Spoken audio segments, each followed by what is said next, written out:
三澳門帶你躍進高速 3G 時代，三澳門特約天氣報告。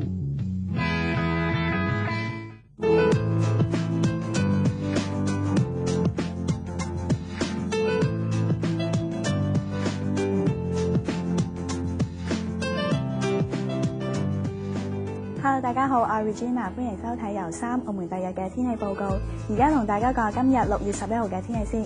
今日天氣多雲，間中有驟雨，初時雨勢頗大及有雷暴，相對濕度介乎68%至87%之間，氣溫係介乎攝氏24至29度，吹輕微南至西南風及有陣風。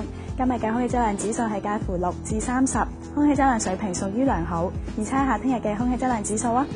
路邊監測站、高密度住宅區同一般性監測站都係15至35，空氣質量水平屬於良好。報標話聽日多雲，間中有驟雨，一齊睇睇衛星雲圖啊！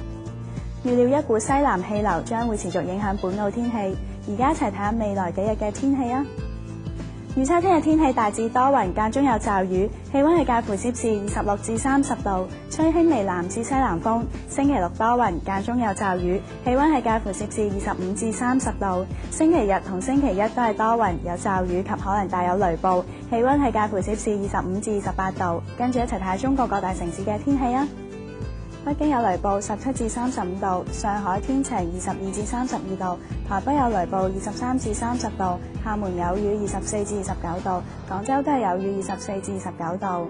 跟住睇下亞洲各大城市方面，首爾多雲16至24度，東京有雨19至14度，馬尼拉有雷暴26至32度，曼谷有雷暴27至34度，新加坡有雷暴27至33度，而雅加達係有雨24至33度。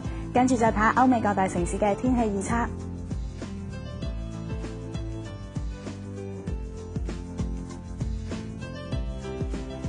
好啦，今日嘅天氣又報告完畢，我哋下次再見啦，拜拜。